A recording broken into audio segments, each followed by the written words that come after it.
I'm Rick Mullinax, and this is Burn After Reading. It's the weekend, and it's absolutely beautiful outside, so I have the doors and windows open. So if you hear some birds chirping, some kids playing, maybe a dog barking, that's why. Let's just roll with that, shall we? So this is part three and the conclusion of the West Memphis 3 debate. Well, not really a debate, but at least the arguments I would have presented if the debate would have continued. And if you haven't listened to parts one and two, I'd suggest listening to those first, along with an episode about why my debate partner opted out. With that said, let's get into it. So, what I would have addressed to my debate partner, I would have liked to have addressed the painfully obvious lies Damien and Jason have stated in interviews over the years, and why I believe it's relevant to their guilt as pieces to the totality of things that point to their guilt. Outside of the courtroom, mind you, but still, I'm going to present things that were both inside and outside of the courtroom.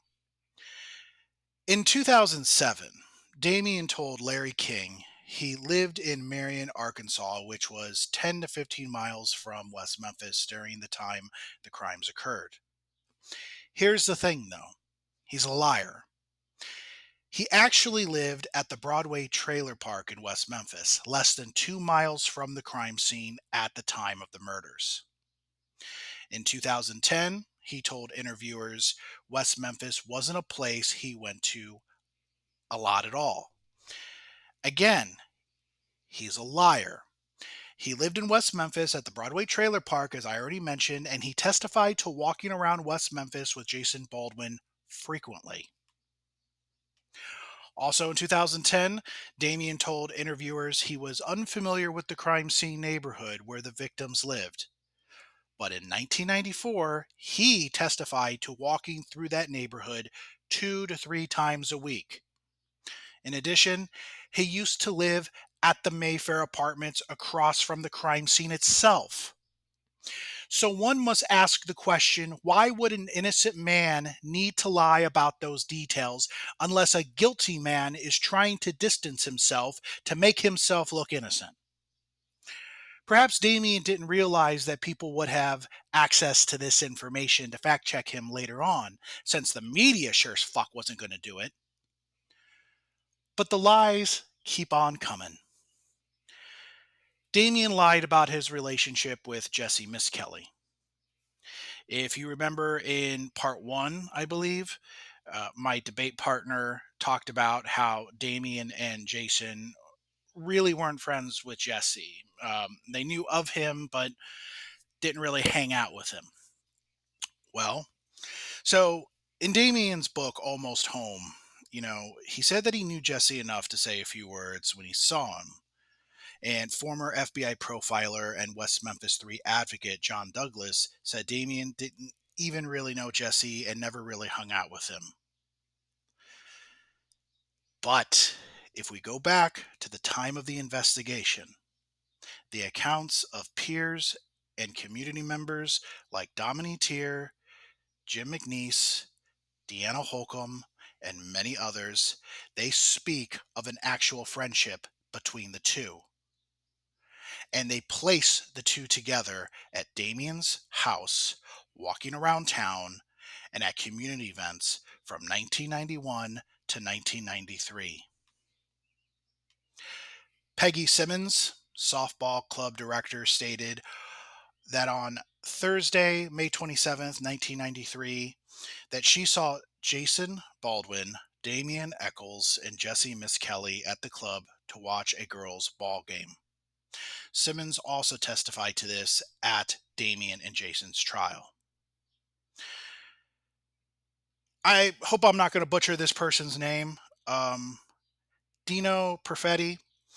He was Jesse's friend, and he told police that Damien, Jason, and Jesse arrived together at the Skate World skating rink not long after the murders, and not long after the murders of the slain boys, and also when the bodies were recovered. It wasn't long after that. And a friend of Damien's named Jason Crosby stated that Damien and Jason showed up at Skate World, and a little while later, Jesse showed up, and those two were there, and they were with him and some girl he didn't know. So it is beyond reasonable doubt that Damien lied about how close he was with Jesse. Maybe the two weren't best friends, but they were friends and they hung out with each other quite often.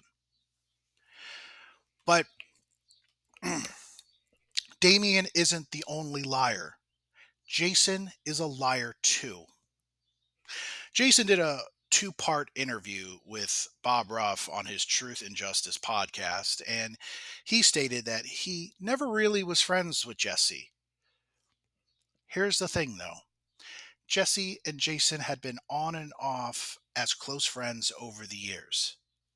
In a letter to his at the time girlfriend, Heather Cleat, um, he wrote, he wrote a letter to her from the detention center, and Jason, he felt a sense of betrayal, and he wrote that what gets him is why Jesse would make up such a lie as that because he thought they were sort of friends, except for the night at the skating rink when Jesse tried to steal his necklace, and that made him pretty mad, but not as mad as all that's going on with this situation. And in Mara Leverett's book, Dark Spell Surviving the Sentence, um, it tells of Jason's first encounter with Jesse on his first day in sixth grade at Marion Elementary School. According to that book, Jesse attacked Jason without provocation during recess, hollering like he meant to kill him. In eighth and ninth grade, the two boys lived on the same street in Lakeshore. They got to be pretty good friends. And keep in mind, Jason is fairly close with Mara. In fact, he stayed at her place during that June hearing for that DNA testing in 2022. And he worked with Mara on Dark Spell. That was a book with Jason, or about Jason, and Mara was writing it. And if her information was not true in either of those books, wouldn't he have corrected her? Think about that. And Jason in 2012 passingly referred to Jesse and Damien as his two best friends during those times.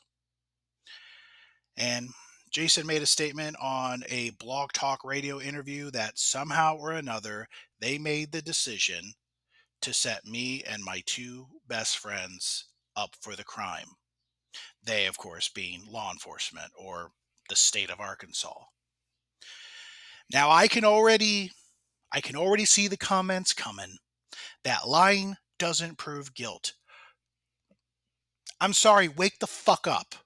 Stop trying to move the goalpost. If you're innocent, you don't have to continuously lie. You don't have to lie about where you lived during the time of the crime. You don't have to lie and say you never visited the area. You don't have to lie and say that you never knew of Robin Hood Hills when you used to live directly in front of it. You don't have to lie about what was or wasn't said at a softball game. You don't have to lie about the influence of a man deeply rooted in black magic. Both men also don't have to lie about their friendship or their lack of a man who ratted them out. Use common sense because these are not the actions of innocent men. These are the actions of guilty men who are trying to rewrite their past to convince the Dicks and Janes of the true crime world that they're innocent. One of the other topics that me and my debate partner were going to talk about was alternative suspects. And of course, one of the first ones we got to talk about is Mr. Bojangles. And my side of the argument is this. So, there's this dazed man. He arrives at the Bojangles restaurant sometime between 8 and 9:30 p.m. And Bojangles was about 1 mile from the woods where the missing boys were last seen and where their bodies were found the next day. And Officer Regina Meek responds to the Bojangles call, spoke to a restaurant employee at the drive-through window. She searched the area for the bloody man and then she left. She didn't go inside the restaurant. The next night, May 6th, detectives Allen and Ridge visited Bojangles and talked to the manager, Marty King. And they go inside the bathroom and they took the blood scrapings. The bloody man had left sunglasses in the toilet. And if my memory serves me correctly, the detectives didn't bother taking them. They should have, but they didn't. Ridge later testified that he put the Bojangles blood sample in his desk, never sent it to the crime lab, forgot about it, and eventually it got lost. Look, this was sloppy police work. There's no way getting around it. And it sucks because we have to talk about it to this very day. I mean, just look at the scenario. Crazy guy covered in blood and mud and water 1 mile away, and 1 to 2 hours after a bloody murder took place on a muddy ditch bank. How can anyone not consider that not, worth pursuing? Of course they should have. But on the other hand, let's use some common sense here, shall we? If Mr. Bojangles committed the crime, he did so by himself and with one arm. Whether the crime was committed in Robin Hood Hills or somewhere else, as the defense suggests, he was able to bring them back, clean up any evidence at the crime scene, but then traveled to the Bojangles restaurant, all out of his mind and wobbly, covered in mud and blood, and left a smorgasbord of evidence. He had a cast on one arm. Now, could such a man have lured and tied up 3 kids with 3 distinct knots? Extremely unlikely. And besides, it's not really a theory for the pro West Memphis 3 side anyway. Not anymore. They just simply like to use it, against the police. And that's really all that is. So I don't even see the point of discussing Mr. Bojangles further. Now, let's get into John Mark Byers, stepfather of Christopher Byers. Both the Paradise Lost documentaries and the Devil's Knot book pointed the finger at John Mark Byers as the real killer. Until 2007, he was the top alternative suspect for the Free the West Memphis 3 movement.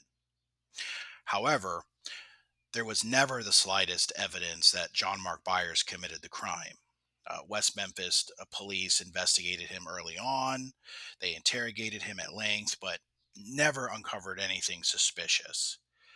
They also took hair and blood samples. So, I mean, they did everything that they could, and they just couldn't find anything. And unlike the 3 convicted killers, John Mark Byers had a solid alibi for the time frame of the murders. His whereabouts were accounted for by multiple people. And Byers got a lot of screen time in Paradise Lost 1 and 2. His outrageous screen presence was a documentary filmmaker's dream, and co director Bruce called him one of the most interesting figures in film history. By many accounts, Byers was drunk, stoned, on Xanax, and otherwise medicated throughout the first film's shooting. And John Mark Byers, look, he was an attention seeker. He loved being the star of the Paradise Lost films and willingly played the fool to get more screen time. Maybe the filmmakers duped him for the first film, but even after Paradise Lost came out and basically accused him of torturing and killing 3 children, John Mark Byers willingly participated in the making of the sequel. Paradise Lost 2 again made John Mark Byers look like the real murderer. Around 2007, the Free the West Memphis 3 movement abandoned the John Mark Byers as their main suspect. Um, did admitting that they were wrong about John Mark Byers' guilt mean anything or even admitting that they were wrong about the West Memphis 3's innocence? No, of course not.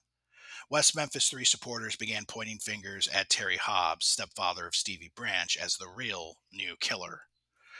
And after being freed from harassment by West Memphis 3 supporters, did John Mark Byers leave the spotlight? Nope. He switched gears and joined the Free the West Memphis 3 movement, where he continued to enjoy being the center of attention. He championed the West Memphis 3's innocence and participated in the smear campaign against Terry Hobbs. I mean, I don't like to speak ill of the dead. I really don't. John Mark Byers died in a car crash in 2020. But how disrespectful to the memory of his stepson. How disrespectful. But again, the whole point of this is to show that these alternative suspects, they don't pan out at all. And we mentioned Terry Hobbs, and we mentioned, how he is another stepfather who is now, well, it's only a suspect to the minds of West Memphis 3 supporters, but not to law enforcement. But we'll get into that in a little bit. Let's actually talk about Chris Morgan, Brian Holland, and Bobby D'Angelo. So, from May 15th to the 17th in 1993, police in Oceanside, California interrogated Christopher Morgan, who I believe was 19, and Brian Holland, he was 20. They were two Memphis residents who had driven from Tennessee to California a few days after the murders. Suspicious, right? And Morgan had previously driven an ice cream truck in West Memphis and was familiar with all three victims. His parents still lived two houses away from the Hobbs family, but Morgan lived across the river in Memphis, Tennessee, with four roommates. Uh, and Christopher Morgan, along with a friend named Bobby D'Angelo, who was age 21, they visited the Hobbs family to express condolences on May 6th. In addition to Morgan and Holland, D'Angelo would also be a suspect, and they collected hair, saliva, and blood samples from him. But let's get back to the interrogation in Oceanside. Both Morgan and Holland repeatedly denied any involvement or had any direct or indirect knowledge about the killings. However, they both failed polygraphs. Now, that doesn't mean anything, right? We've already established that we don't really take polygraphs too seriously, but still, they're being used and they failed them, at least according to Oceanside police. And Morgan later testified at the Baldwin's Echols trial with the jury absent. And, he stated that his interrogation lasted 17 hours over two sessions, and that Oceanside police never read him his rights, and they kept him locked up even though he was supposedly not in custody. Everything that the West Memphis 3 supporters falsely claimed that happened to Jessie Misskelley actually happened to Morgan and Holland by Oceanside detectives. During his post polygraph interview, after 13 hours of questioning, pardon me, Christopher Morgan got angry and said, "What do you want me to do? Lie to you? Okay, I'm going to lie. I'm going to lie. I killed them and all that other bullshit." And immediately afterward, according to Morgan, he said that I may have told him that. Are you happy? And the detective said, "Is that true?" And Morgan said, "No." Later, Morgan said, "Hey, maybe I freaked out, then blacked out and killed the three little boys, and then, fucked them up the ass or something." He asked for a hypnotist to check his blackout possibility, but insisted he never hurt anyone intentionally. I mean, there you go. The West Memphis police, if they really wanted to pin the murder on the first dimwit, you know, who falsely confessed, they could have went ahead and charged Christopher Morgan right there. All right. Instead of waiting weeks later to wait for Jesse to show up, if you think about it. Come on. And unlike Jessie Misskelley, Morgan's rights, and Holland's too, they were clearly violated. And unlike Jessie Misskelley, his confession was obviously bogus. There was no other evidence against him. His alibi checked out. Police and prosecutors with less integrity, they might have charged Christopher Morgan after his confession and called it a closed case.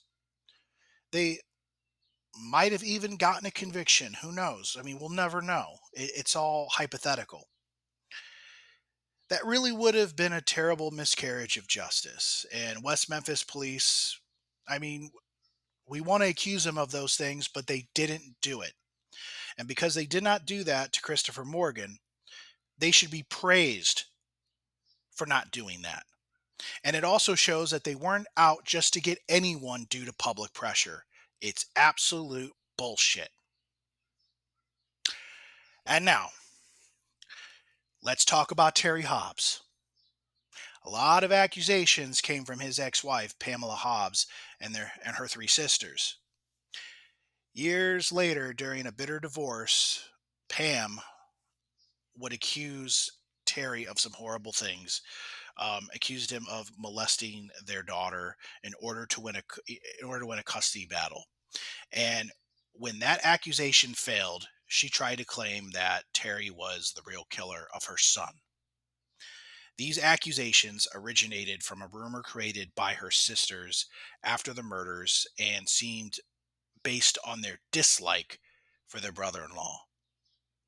Pam's sisters made some horrific allegations towards Terry. I mean, terrible. The mention of child abuse and even sexual abuse towards his stepson Stevie and his biological daughter Amanda. If true, that's unforgivable, right? We can all agree with that. But what's even more unforgivable is waiting until 2007 to say a fucking word. This destroys any of their credibility because clearly you don't wait 14 years to make those accusations. And if they found Terry's actions so suspicious, you report that immediately, right? But they didn't. Never mind the fact that Terry, Pamela, and Pam's father went on a talk show to talk about the murders. So, where was Pam's dad to have any suspicion towards Terry? Just or even Pam. Those are things to think about. And many years later, Pam stopped pointing the finger at Terry, which is good. It never should have been pointed to begin with. And she was quoted in the Arkansas Democrat Gazette of saying she's grown tired of figuring out who may have committed the murders and prefers to think about the time she spent with Stevie before he was killed. So even at that point, she's no longer pointing Terry as a killer. But there's more. There's Jamie Ballard. She decided to come forward in 2007 and stated that at the time of 6:30 p.m., while she was out in the front yard in the evening of May 5th, 1993, Terry Hobbs hollered at Stevie, Michael, and Christopher to get back down to the Hobbs residence. I recall that she says, I recall that Stevie was on a bike. I could see that Stevie's much younger sibling, a little girl, was playing down at the Hobbs house in their driveway. That would have been Amanda. It looked like Terry was telling the boys to get back down to the Hobbs house because Terry Hobbs was watching Stevie's sister play and wanted all the kids together. Then she said she got in the car and went to church. Man, for someone who goes to church, didn't they teach you not to lie?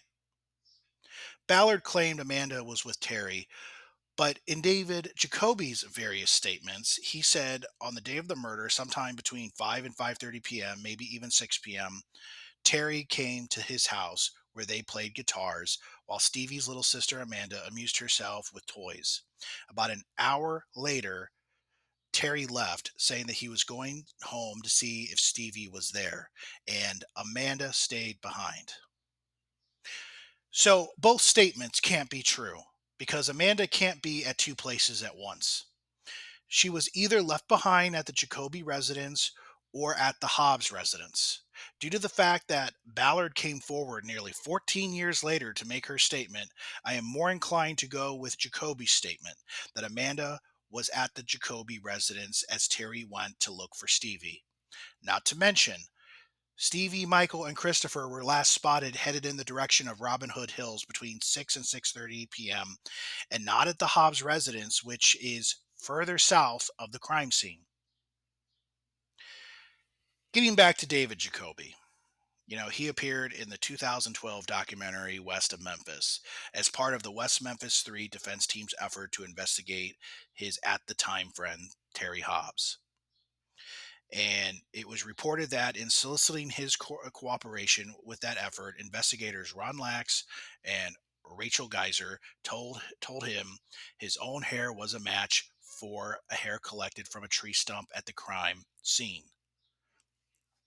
Left out of the investigator's explanation, the fact that according to defense forensics man Thomas Fedor, about 7% of the general population could be responsible for that particular tree stump hair, not excluding Mr. Jacoby, and is far from a definitive match as suggested by the investigators.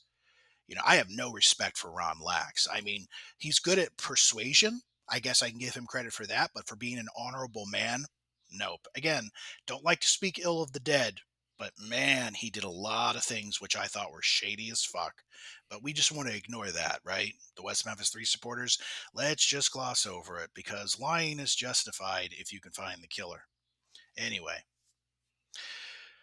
so David Jacoby went on to describe Lax's other questionable tactics, like sliding him an envelope of photos or documents and telling him to open it up and look at his handiwork, strongly implying that Jacoby may have had something to do with the murders. It wasn't until later when Jacoby learned that the hair attributed to him wasn't a match but was consistent or couldn't be ruled out as a source, again, a far cry from a match. And FBI profiler John Douglas, um, he's sketchy as well. Um, he liked creating custom profiles, and he did that for suspects. He created a custom profile, which is very shady. He did this with a Canadian guy named Guy Paul Morin regarding the murder of Christine Jessup. And ironically, he would spend several years behind bars claiming his innocence until DNA finally proved that he was just as he always maintained he was innocent. And Christine Jessup's brother would later accuse Douglas of having custom fitted the profile to match Morin, which had led them which had led the investigation astray. Douglas, along with Damien's legal team, they did their best to try to get Jacoby to flip on Terry Hobbs, or at least confuse him, and they did. If you ever heard David Jacoby, this guy is a very emotional person, you know, and the tactics used were far more shameful than what supporters accused the West Memphis Police Department of doing to Jessie Misskelley. And speaking of hair, let's get into the so called Terry DNA evidence that has been made a big deal of. And if you watch any of my episodes about this, you're already aware. But for those who aren't, if this debate series is the first of hearing about it, let's talk about it. The hair fragment is actually mtDNA, which isn't the same as nuclear DNA. The hair fragment possibly connected to Terry was located on a shoelace used to bind Michael Moore, but Stevie was tied up with two different laces. This means that the laces used to bind Michael could have been Stevie's. Basically, the DNA test only proves that Terry Hobbs had been in the same home as Stevie since he was his stepdad. I mean, this all sounds logical, right? It doesn't actually connect him to the crime, and even if it were Michael's shoelace, it would still be the same thing, since both boys were best friends and often played in each other's houses. And all that can be really said about the hair is that it's secondary transfer and was likely brought to the scene by the victims. Even the West Memphis Three's legal expert, Thomas Fedor, you've heard me talk about him before, he called it very weak evidence. But the fact that the hair fragment excluded the West Memphis Three, they tried to use it as a form of innocence. You also can't even say it was Terry's hair. All that can be determined is that he can't be ruled out as the source of the hair, and that really means nothing in the large scheme of things. Another topic that me and my debate partner were going to discuss was whether the crime occurred where the bodies were found or if the three children were murdered elsewhere and were brought to Robin Hood Hills as the the dump site, if you will. And one has to consider why someone would suggest that this was a dump site in the first place, right?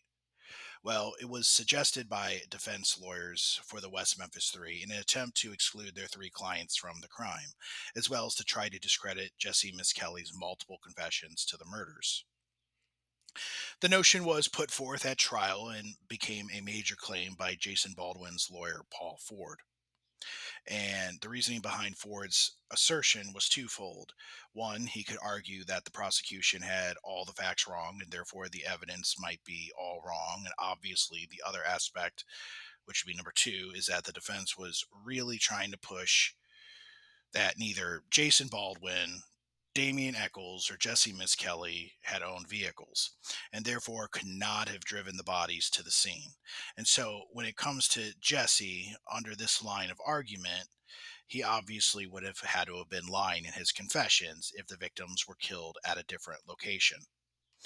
Unfortunately, numerous problems arise with this defense scenario. First off, it makes no sense that the boys were killed somewhere else since they had last been seen entering Robin Hood Hills on the day that they disappeared and were seen playing in the general location by several additional witnesses. Deborah Oettinger also stated that she saw the victims close to 6 p.m. riding their bikes near her house, which was located near Robin Hood Hills. Not only were the victims last seen around Robin Hood Hills, but they were seen riding their bikes in the exact direction down the street going towards Robin Hood Hills. Not only were the victims last seen at Robin Hood Hills, but their clothes and bikes were found at the crime scene as well. That would mean that the killer would have had to have snatched the boys up from the woods, killed them elsewhere, and then returned them back to the woods, while in the process of dying, tossed them into the ditch to drown, and also transported the bikes and clothing back to the crime scene. Think about that. Think about how dumb that sounds. They were last seen entering the woods, and then their bodies, it was discovered later. And I mean, is that a coincidence? It doesn't take a rocket scientist to figure this out. Just basic deductive reasoning. On top of this, the clothing of the victims were recovered from the location as well as the bikes they used to get there. From this information, it just seems to be the most logical thing that they would have been murdered there in the woods. It's basic Occam's razor at work here. The simplest solution is often the right one. But the defense wants to complicate it. And even the West Memphis Three's defense expert, FBI profiler John Douglas, he didn't agree that the children were murdered elsewhere and brought back. Um, he stated, "It is, in my opinion, that the victims came into the woods of Robin Hood Hills by the most common method, and that was by crossing the wood and pipe makeshift bridge. It is inconceivable that they carried their bikes across this very narrow with bridge, nor is there any evidence that they entered Robin Hood Hills at another location or were killed somewhere else and disposed of in Robin Hood Hills." I don't agree with John Douglas on much, but I do agree with that. And another claim by proponents of the dump site theory is that it'd be too dark to kill the boys in those woods at the time of day, which is untrue. The sun didn't even start to set until 7:50 p.m. in West Memphis. That can be easily proven by using a sunrise and sunset times calendar online. Just Google that shit. So, if the boys entered those woods at some time around 6:30 or so, there would have been more than an hour's worth of light. The claim about it being too dark, it's just simply untrue. The boys could have been dead or unconscious anytime after 7 or 8. And there still would have been some light for the killer or killers to see and dispose of the evidence because the sun didn't start to set until 10 minutes to 8 p.m. Now, another major aspect of the dump site claim was regarding mosquitoes. It's been claimed by the defense that there were no mosquito bites on the bodies, which meant that the boys could not have been murdered in the woods. However, that's a misleading claim and completely unproven. Mosquito bites need time for the inflammatory reaction of the human body to form in order for them to become visible to the human eye. Because of this, it renders such claims as baseless because it's something that can be neither proven or disproven. As for finding no blood at the crime scene, just because there wasn't visible blood at the site didn't mean that there wasn't any. Luminol sprayed around the crime scene showed the presence of blood. Numerous locations within Robin Hood Hills would light up when sprayed by detectives working the crime scene. And it showed the likely presence of blood all over the ditch banks near where the bodies were located. Some of these spots even lit up large amounts of blood. Problem was at the time, luminol was inadmissible in court, but it is now. The defense knew this and really played into the whole scenario of the no blood being present at the crime scene. Again, if the woods was merely a drop off site, the killer or killers wouldn't need to clean up several areas of the ditch bank. That's most likely only going to happen if something was actively going on there. The killer or killers even allegedly tried to wash down the ditch banks, trying to scrub and scrape off certain locations, possibly with water, sticks, and leaves. Someone was clearly trying to remove something off those ditch banks. Detective Brian Ridge testified that it appeared to him that someone cleaned off one of the ditch banks, possibly trying to wash evidence away, such as blood. Why would someone be trying to wash away evidence? Pardon me, if there wasn't any blood on those ditch banks. The scrubbing and washing of the ditch banks can be viewed as corroborating evidence supporting that there was indeed blood on those ditch banks. Most importantly, we have to understand how two of the three boys died. Moore and Branch died from multiple injuries and drowning. It is improbable and unlikely they drowned elsewhere. So, all the evidence, including witnesses, presence of blood via luminol testing, and the cleanup, would seem to show that the victims were murdered in those woods. Even John Douglas, an expert working with the defense team years later, believes that the victims were murdered out in the woods and that there was no evidence to support a secondary crime scene. So I think that's something that we can put to bed. They were not murdered elsewhere. There is nothing to suggest that they were murdered anywhere except Robin Hood Hills. So the next topic was going to be about the forensics, the state versus the defense. And for me, medical examinations, they're not always exact. It's usually while they'll say whatever happened to a body is consistent with something that could have caused it versus saying, no, that's exactly what happened 100%. And years after the convictions and numerous appeals, experts hired by the West Memphis 3 defense, they claim that the mutilations were the result of animal predators, and in particular, snapping turtles. And to me, the turtles, they were always a red herring, a second-hand theory offered by the defense that was not supported by the first-hand, examinations. And so let's think about it. The ditch was drained immediately after the bodies were found, and there was no snapping turtles. It was, you also have to consider that some of the wounds that experts indicated must have come from animal bites. They were facing down in the mud. The bodies had to be pushed into the muddy bottom, which was very gummy. And this was to avoid the boys from popping back up due to natural buoyancy. But the West Memphis 3 legal defense really wanted to discredit the initial medical examination, and they really wanted to discredit Dr. Frank Peretti, and they spared no expense in doing so. They hired several of the country's leading forensic experts, and they determined that the injuries that were believed to be knife wounds were actually caused by post-mortem animal predation. And to name two of the experts, there was Dr. Werner Spitz, former chief medical examiner of New York City, and Dr. Michael Baden, former medical examiner of San Antonio, Texas, along with four experts. All of the forensic specialists arrived at the same conclusion that the wounds were post-mortem animal bites. And Dr. Werner Spitz testified that he believed dogs or large cats bit, clawed, and licked the bodies. Spitz, in his testimony, he referred numerous times to the wounds on the three boys as those made by predatory animals such as dog, cats, coyotes, and even fish. He contended that an animal tore the genitals off one of the victims, and we know who that is. And he said that tearing of the skin indicated a bite rather than a knife wound. He claimed that there is no evidence that they were beaten by sticks or punched by fists, referring to claims made by prosecutors that the three boys were tortured before they drowned.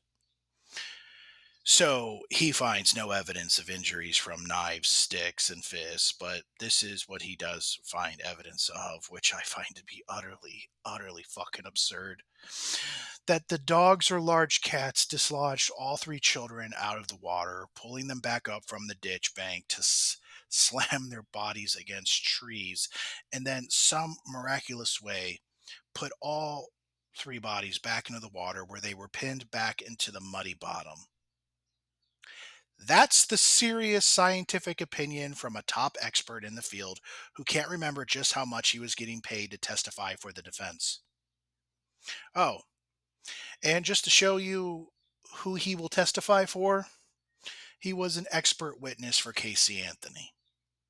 Oh, and he was sued by Burke Ramsey, the brother of the murdered Joan Benet Ramsey, because Spitz accused Burke of killing his sister, although he, as a pathologist, had performed he had not performed an autopsy of the girl, but that didn't stop him from wanting to make a stupid ass opinion. And Spitz's findings differ from those of William Sterner. He was a state crime laboratory examiner who assisted in the autopsies of the three boys. Sterner said that the three were beaten with fists and clubs and then bound with shoelaces before they were thrown into the ditch to drown. At least two of the three. Then you have forensic pathologist Dr. Michael Baden, chief medical examiner for the New York State Police.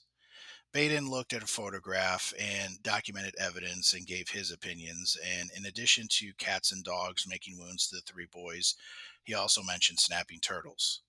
So, are the defense experts actually correct in their assessment, or was just a lot of money thrown their way to come up with alternative opinions? I mean, dogs, cats, fish, and turtles, it's a pretty broad discrepancy. And that's the point. Just throw shit on the wall and see what sticks and what will be believed. Because here's the real objective: the medical examination is fairly consistent with most of what Jessie confessed. So it's not just a matter of claiming Jessie's confessions were coerced, but that the wounds found on the bodies didn't reflect what the medical examiner determined. It's also worth noting that, by odd coincidence, Dr. Peretti raised hundreds of turtles as a hobby and he studied them. In fact, Circuit Judge David Burnett, who presided over the original case, certified Peretti as an expert on turtles.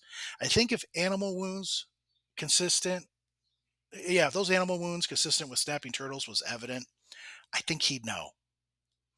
To me, the level of interest and international attention to the case over the past, at that, like even now, 32 years, um, it's muddled and distorted the science and evidence.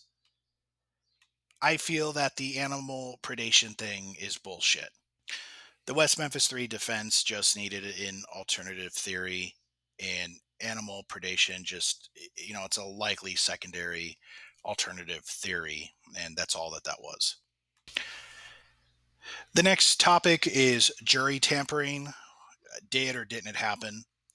And jury tampering is mentioned often as a reason why the West Memphis 3 should get a new trial. And it was mentioned in West of Memphis. The story goes that Kent Arnold, the jury foreman in Damien and Jason's trial, um, he wanted to put Damien behind bars badly and introduced outside evidence in deliberation, like Jesse's confession, which wasn't permitted in Damien and Jason's trial. However, it wasn't Kent who introduced it to his fellow jury members, but Damien's lawyer, Val Price. It accidentally came about while grilling Detective Brian Ridge. For years, they tried to spin this into an appeals claim in one form or another, and it failed each and every time. And I don't remember if it was a notepad or a whiteboard that listed the Jesse confession for side of guilt during deliberation, but it was scratched out as something that couldn't be considered. But Kent Arnold didn't bring this forward to an unknowing jury. Also, keep in mind that it was the mere mention of the confession and not the substance of it. Let's consider that as well. Also, in attorney named Lloyd Walford came forward and claimed that Kent Arnold told him this and that during the time period, but he waited, as it always seems to go, 16 years to come forward with this alleged information. If Warford knew this was improper, he did absolutely nothing for 16 years. He never reported it, but he sure waited for a convenient time to make the allegation, so I don't find his statements about Kent Arnold credible at all. So the next topic is going to be the Alford plea, and anyone who's watched my episodes before, I talk about this several times, and it comes down to whose idea was it and how did it come about. And before I go into my side of it, usually this is where I would have my debate partner present their evidence. But how about we hear it from Damien Echols himself? Take a listen. What it all came down to for me was we knew we would win this eventually. We would be exonerated eventually. The state knew that. But they presented this deal to us, basically saying, you can sign this paperwork and you can walk out of prison this week. You can go home before this week is out. Or you can refuse this deal, and yeah, you'll eventually win, but we'll drag this out for another 5, 10 years, however long it takes. You know, Scott Ellington also says in the movie, the prosecutor, that one of the considerations they had in agreeing to this deal was that the three of us together could have effectively sued the state for $60 million. So you take that in consideration with the fact that I also knew how corrupt and how desperate they were, and I knew they could have had me stabbed to death in that prison any day of the week for $50. So I knew I would never live to see that exoneration. Aw. I mean, clearly, from Damien's own innocent mouth, clearly that's what happened. And I just feel so bad. Yeah, that's a bunch of bullshit. Let's really get into the facts of the matter, shall we? The Arkansas Supreme Court finally relented to pressure from the West Memphis Three celebrity supporters and the West Memphis Three's all-star defense team. And in December 2010, the Arkansas Supreme Court granted an evidentiary hearing scheduled for December 2011. The purpose of the hearing was simply to allow Judge David Laser to hear any new evidence the defense had gathered over the years that might justify a new trial. Judge Laser was a new judge who replaced the original trial judge, David Burnett. But instead of presenting the evidence to Judge Laser at the December hearing, the defense went to a new prosecutor, Scott Ellington, in the summer of 2011 and suggested a deal. Their clients would plead guilty using a legal maneuver called an Alford plea in exchange for time served. The new prosecutor inexplicitly accepted the deal. No one forced the West Memphis Three to plead guilty. It was their own idea. No matter what Damien says, there is no evidence whatsoever that they forced him to take this plea deal. It is absolute, utter bullshit. And Jason can act like he didn't want to take this deal. And, maybe he didn't for whatever reason, but this deal originated after lab results, still not disclosed to this very day, were given to Damien's defense team. One of Damien's attorneys, Patrick Banka, met with his old law school buddy, Arkansas Attorney General Dustin McDaniel. Are you following me so far? If not, keep up. Banka offered a solution that would satisfy all parties. It was the brainchild of Stephen Braga, who also represented the West Memphis Three. That's how the deal originated, and that political soul-sucking weasel Scott Ellington accepted the deal because ultimately he just wanted it to be over with. Ellington didn't have the intimate knowledge of this case the way that Brent Davis did, and he was the previous prosecutor. I mean, they're coming to him with a compromise, knowing there's an evidentiary hearing at the end of the year. And that idiot doesn't even consider why they're presenting this deal. So instead of waiting until the hearing to see how things play out, he just accepts it. Just imagine if the hearing didn't go anywhere in December of 2011. Just imagine it. The West Memphis Three would still be in prison. And maybe, just maybe, Damien Echols would be dead. And rightfully so. I don't care what any of you people say.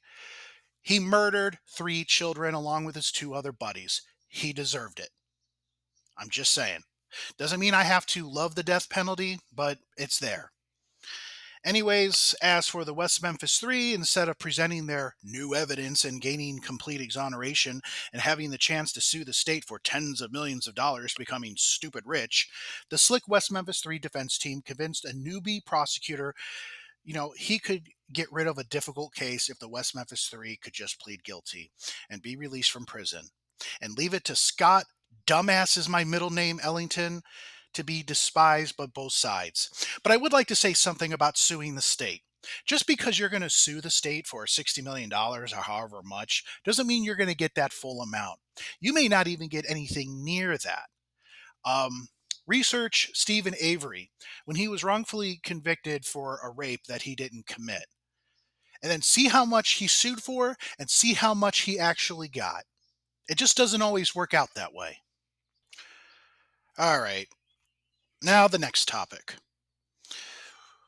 Will a new DNA testing method bring forth new evidence? And as I'm sure a lot of you already know, there's been a big battle on whether there should be retesting based on certain legal statutes. But as we know, most likely it's going to happen. And so, what's my take on it? Well, I do not believe MVAC is going to yield any conclusive results if the ligatures are retested or anything else for that matter. I think people hoping that it's going to are going to be in a world of surprise. I understand the argument that MVAC is better than the swabbing method, and I'm not going to dispute that. But MVAC can't bring back DNA that has been destroyed. The bodies have been submerged in the water, destroying DNA and blood evidence that may have been located at the scene. The serologist at the time, Kermit Channel, testified in court to the effects of water and when it comes to physical evidence. He testified that evidence submerged in water or even being dirty or soiled has a very bad effect on any type of biological materials that you might find. Being in the water can make it virtually impossible at times to identify any type of material. Bodie Laboratories' May 27, 2008 letter to the Office of Prosecuting Attorney Brent Davis refers to mixtures regarding penile swabs from Moore Branch and ligatures used to tie up Branch. It refers to potential contamination. They state that the bodies were submerged in water between 18 to 24 hours prior to discovery. They went on to say that it was very unlikely that any interpretable DNA profile other than that due to contamination or that of the victims would be recoverable. Based on Bodie's analysis letter, it is clear that the data provided is questionable at best. Also in the letter, they would use the term suspect at best. In Damien's petition in 2022, it stated something I found to be very interesting, and it stated, no one knows, of course, whether additional testing of the ligatures with the new MVAC DNA collection technology will lead to recovery of the new DNA samples for testing or not. But one thing for certain is that such evidence will definitely not be found if testing with this new technology is not done. And ironically, Michael Baden, MD, director of the Metallurgical Investigations Unit of the New York State Police, and at one time an expert for the West Memphis Three's legal defense team, said in testimony before the U.S. Senate Committee on the Judiciary, indicated that in less than 10% of murders, I want you all to hear this, listen, 10% of murders, the criminal leaves DNA evidence behind. That's significantly a low percentage. I want you to hear that word, hear those words again. That's a, say it with me now, significantly low percentage. For all you CSI effect people out there who think that DNA is the only way to solve a crime. And people ask me all the time, if Damien is guilty, then why is he pushing for DNA testing? Doesn't seem like something a guilty person would do. And I do believe there's a few explanations for that. Number one, whose idea was it to really test DNA or retest it? Was it Damien, Jason, or Jessie? Were they the ones going out there first saying, yes, I want to test this with this new MVAC system or just any other type of method? No, it was Bob Ruff, a podcaster. He presented the idea to Damien, Jason, and Jesse, and they said yes. But what were they going to do? Say no? How would it look if two out of the three men who said they wouldn't stop until they were exonerated told Bob, nah, we're not interested, but thank you anyway? Keep in mind the West Memphis Three, they didn't do jack shit to look for answers from the time that they were released up until Bob Ruff's, miracle technology of MVAC. They just wrote books, produced movies, and went on speaking tours, and that's it. So, yeah, Bob backed these three up against the wall. Hell, Bob basically stalked Jesse to get an answer, and Jesse behind a closed door basically just said, "Yeah, go do it, go do it." Most likely so he would leave him the fuck alone. But I also believe, and I guess this is number two, I believe Damien and those representing him, they know nothing conclusive is going to come from this new DNA testing. And that's why it's a win win for Damien. If evidence doesn't get tested, blame the state of Arkansas for not wanting justice. If DNA gets tested, they get to cherry pick what gets tested. In this case, the ligatures. They get tested and nothing conclusive comes out of it. There's no harm to Damien's reputation, and there's the possibility that he will use a negative to confirm as a reason to why he should be exonerated because his DNA isn't proven to be on the ligatures. And I say Damien in this matter because Jason and Jesse, they're not in the petition for retesting. There's also an issue of transparency from Damien's side. As you know, the Byers family made a statement a little while ago, within a few weeks or a month ago of the time of this recording, and they're in support of DNA testing. The statement, I believe, is led by George Byers, the brother of John Mark Byers and the uncle of Christopher. Keep in mind, they're not related or bound by blood. Although supportive of DNA testing, the letter raised questions. There are lab results from 2011, I've mentioned this before, that have never been submitted to the state or made known to the public. The family called out Damien to release those results to the state of Arkansas, to the victims' families, and to the public as soon as possible. And I concur with that. The history of non disclosure is a concern not only to the Byers family, but I would assume to all the families of the victims. Damien and Lori have made excuses about these lab results, and it is also worth noting that after Damien's defense received these results, they immediately suggested a compromise to the state, which ended in an Alford plea, which I believe Scott Ellington stupidly accepted. It seems that the pro West Memphis 3 crowd thinks DNA evidence should be the only standard to convict someone, and that's not realistic, and it's not how the system works. And before anyone says, wow, so every person that the state convicts, they get it right 100% of the time. No, of course not, moron. But the problem is you have to assess it base case by case. And in this case, the state and two different set of juries, they got it right. I mean, look, it's good if you have DNA and it's conclusive in its context. I mean, that's awesome. But when murderers don't leave any conclusive DNA behind, which does happen, we're just supposed to ignore all other forms of evidence. Do you know how stupid that sounds? That's just not how the justice system works. Whether you love it, think it's perfect, or it needs improvement, it's not how it works. There are other methods to convict a murderer, and we should want that. You don't ignore other vital evidence because there's no DNA. Get off your little CSI effect kick. You're watching too much goddamn television. All right, it's time for my closing argument. Of course, you're only going to hear mine. Unfortunately, you're not going to be able to hear my debate partner, but here we go. In this case, it's about the totality of the circumstances. I look at the evidence from both the scope of the court and what we know outside of it now. This case does not have one factor that decides it all for me, but rather a series of circumstances that cannot be ignored or dismissed. I believe that the state proved its burden of beyond reasonable doubt. But West Memphis 3 supporters have an impossible standard that it must be proven beyond all doubt. Proving a defendant's guilt beyond all doubt is a near impossible task. especially when no one outside of the suspect or victims are present. Proof beyond a reasonable doubt is proof that leaves you firmly convinced that the defendant is guilty. It is not required that the government prove guilt beyond all doubt. A reasonable doubt is a doubt based upon reason and common sense that is not based purely on speculation. This means that the prosecution must convince the jury that there is no other reasonable explanation that can come from the evidence presented at trial. In other words, the jury must be virtually certain of the defendant's guilt in order to render a guilty verdict. That is their duty.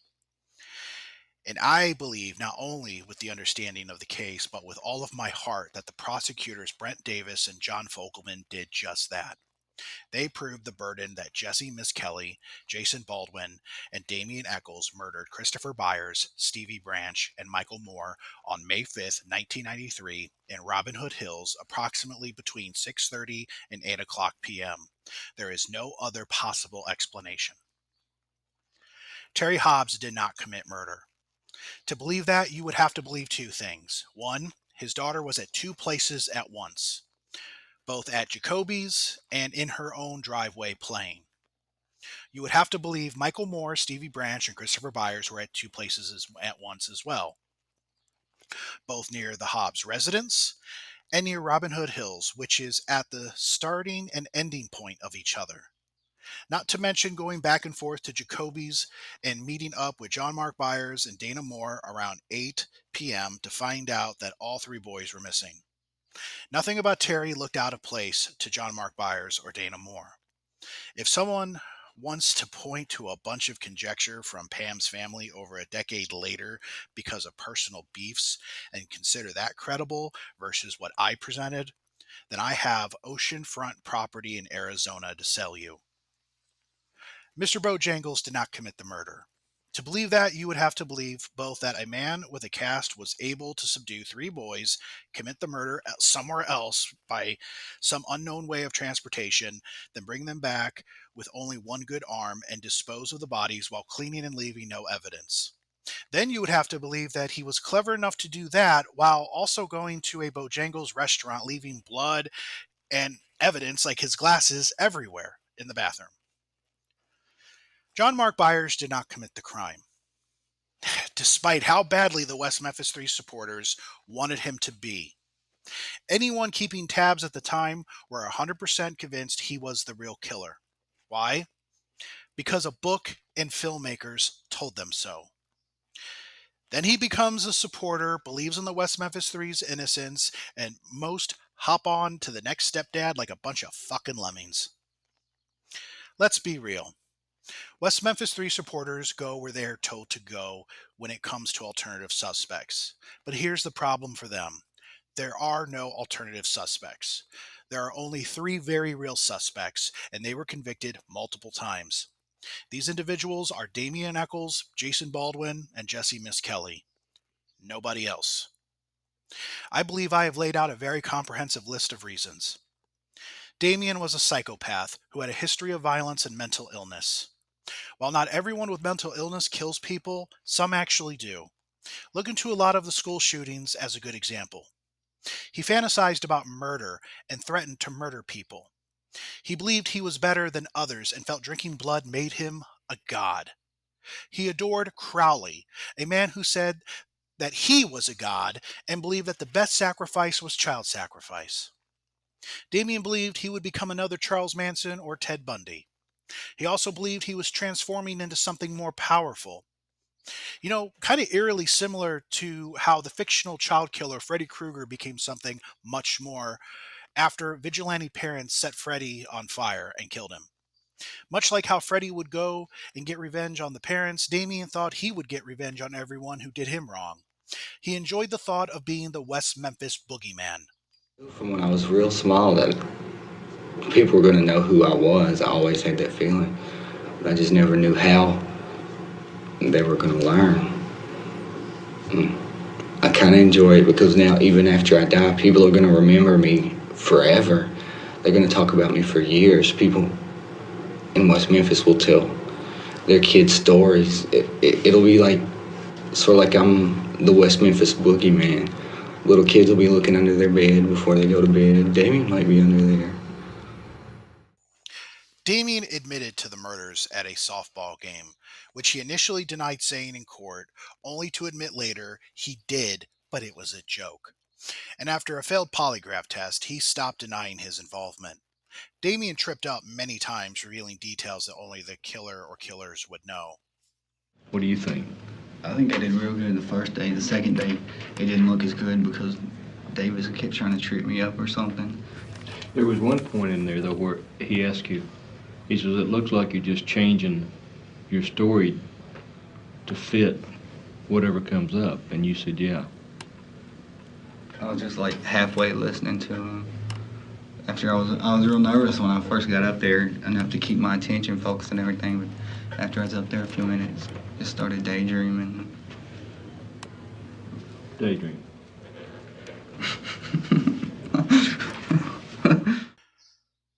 Damien wasn't just saying things to get attention.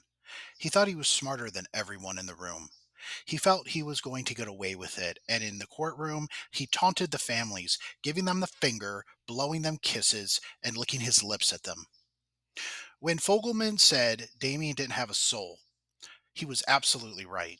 Every action Damien did showed that he was remorseless, and somehow West Memphis 3 supporters thinks that a violent, mentally ill psychopath who admitted to the murders with no remorse for anyone, including the victim's family, is somehow incapable of committing this crime. Because he just likes to wear black and he listens to Metallica and reads Stephen King. And then there's Jessie. Did Jessie point to Damien and Jason for attention? No, of course not. They say he was bullied and coached into a confession, which is a baseless and ridiculous accusation. Why? Because the TV box told the West Memphis 3 supporters that Jessie was too dumb and susceptible. But let's rewind. This is another kid fully capable of violence, and in particular to children. I guess it was no biggie when Jessie threw a rock at the head of a child half the age of Stevie, Michael, and Christopher. I guess the fact that he was on probation pardon me, the fact that he was on probation for that doesn't give them pause, because he was just too dumb. I find it profound that the West Memphis 3 supporters thinks that the police can manipulate Jesse into confessing to a murder, but his friends couldn't manipulate him into violently beating and torturing 3 8-year-old children. Somehow Jesse is all of a sudden too smart to do that. And I'll say it again, I don't know if Jesse knew exactly how far that all was going to go. I don't. As far as we know, he thought it was just going to be beating up a bunch of children because he's capable of that. Maybe he thought it went too far, or maybe he knew what the plan was, but as it was going into action, he realized he was way over his head. I don't know. It's one or the other. But again, Jesse confessed, and despite any inaccuracies, Jesse also gave accurate statements not fed or led by police. Only statements that someone at the crime would know.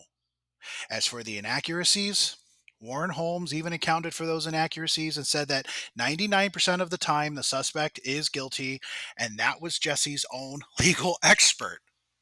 And never mind that Jesse maintained his confession for 16 weeks until his lawyer Dan Stidham had to sell him on the idea of recanting due to a new strategy brought forth by Damien's legal team.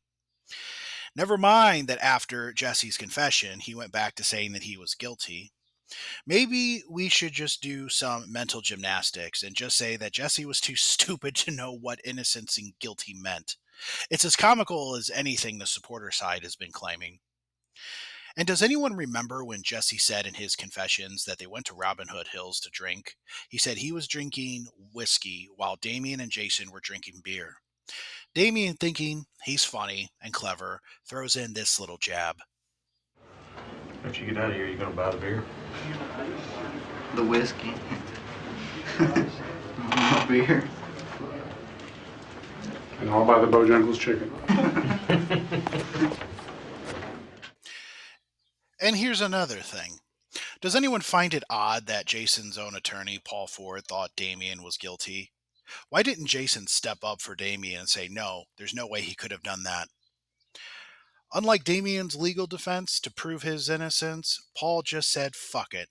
I'm not going to prove innocence. I'm just going to sit back and say, prove my client did it, because this is a case of guilt by association. Why we didn't want you to testify? Yeah. And you see how it hurt Damien? I think it did. And you see how they talked about his witnesses? Mm-hmm. See, they didn't have anything to talk about us. They didn't have anything to talk about because we didn't give them a chance. And, oh, man. It's heavy.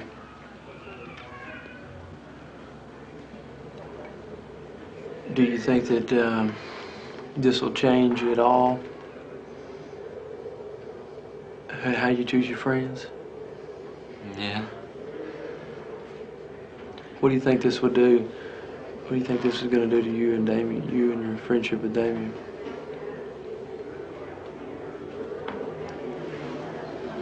Stop it, I guess. Yes. Would you stop being his friend? I wouldn't be his enemy, but after this, I probably wouldn't be around or that. You heard what was said about him. Do you think you could have done it? About what they said? Yeah, do you think he could have? Do you think Damien could have killed those little boys?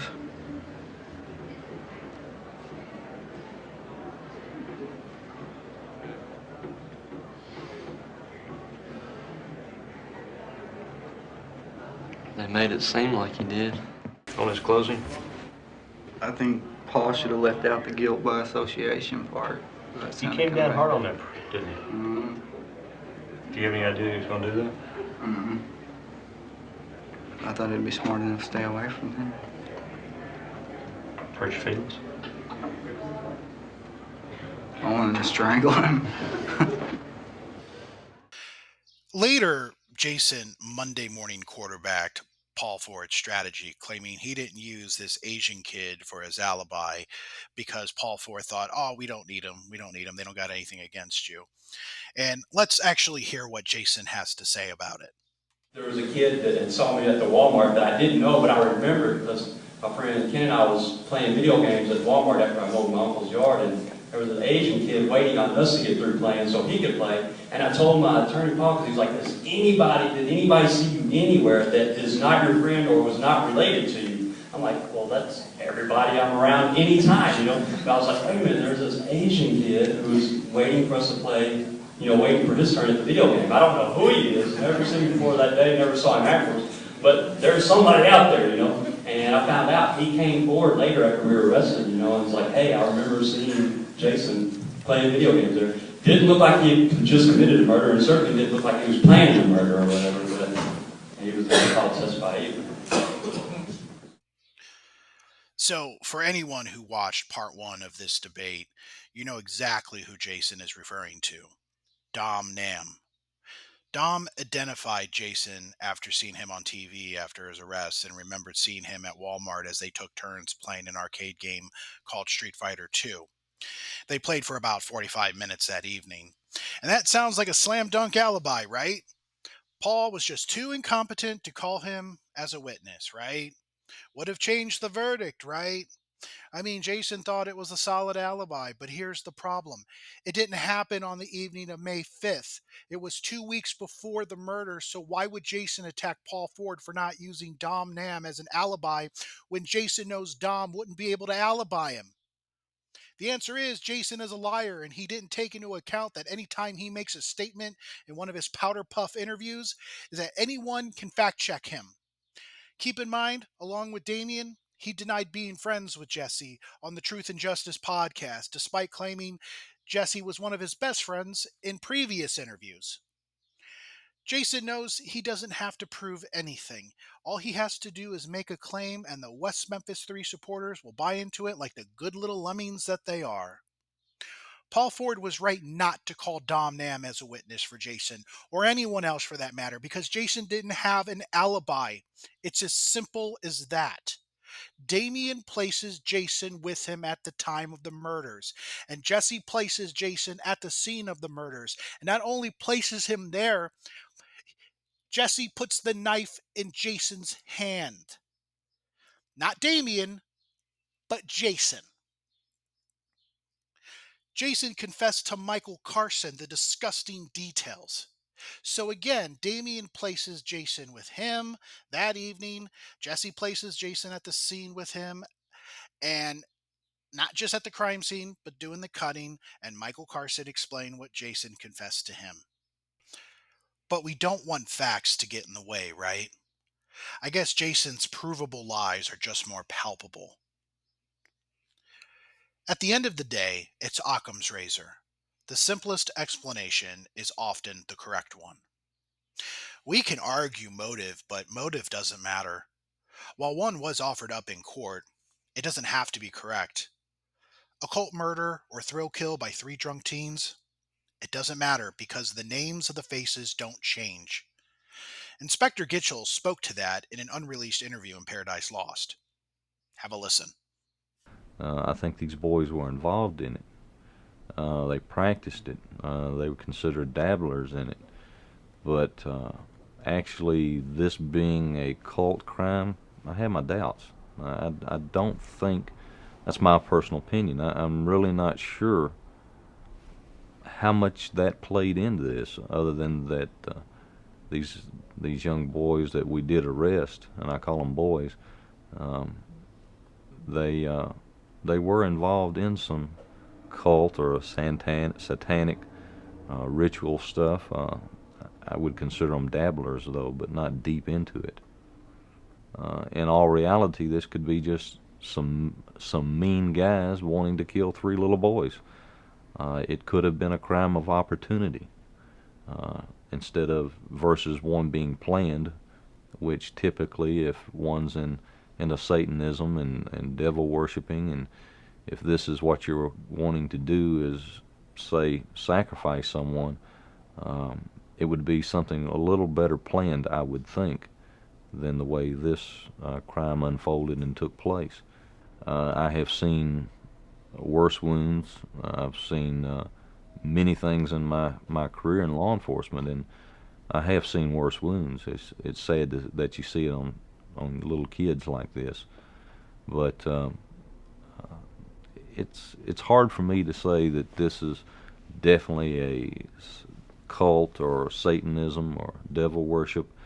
That would be hard pressed to say by me. Now, I don't know how it's going to be portrayed when the prosecution starts in. I do not know what the defense is going to be. I'm not privy to that information, but I would be hard pressed to label it myself. Wow. Blows that whole satanic panic thing out of the water, doesn't it?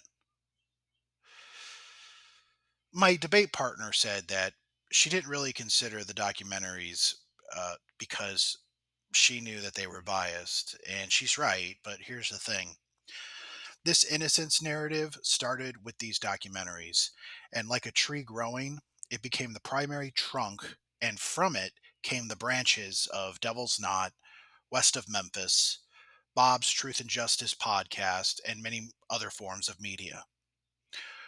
Her defense is the exact narrative of all those things from that innocence tree. So, of course, it was imperative to address them because that is the reason we are here talking and debating about it today. The propaganda and lies are easily debunked once we have the access to the records. All West Memphis 3 supporters can do is move the goalpost, but that's okay. I have a strong leg, and I'll kick that fucking ball right up the middle every single time. So that wraps up the debate. I know part 3 wasn't really a debate, but I hope I presented a strong argument for guilt in all 3 parts of this series. Um, Regardless of how things turned out, I do want to thank my debate partner in parts 1 and 2 for stepping up to the plate and presenting her side of things. I miss some shout outs in part 1, so I want to take this time to thank the following people in its entirety: Lisa O'Brien, Gary Meese, Roberta Glass, William Ramsey, Sean Wheeler, Fred Walsh, Adam Gavin, WestMemphis3Facts.com, West Memphis 3 Revelations blog, WM3truth.com, and last and certainly not least, the people who put together the Callahan website, which has most of the records on their site. Thank you.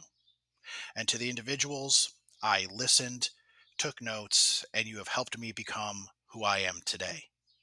Thank you for showing me the truth. In addition, I want to give my condolences to the families who lost Michael Moore, Stevie Branch, and Christopher Byers. There's no statute of limitations of heartache and loss, and my heart goes out to all those still living or who have passed on to another life. It doesn't matter what your position of this case is, I am truly sorry for your loss. I'm Rick Mullinax. This is Burn After Reading, and I'll catch your ass down the road.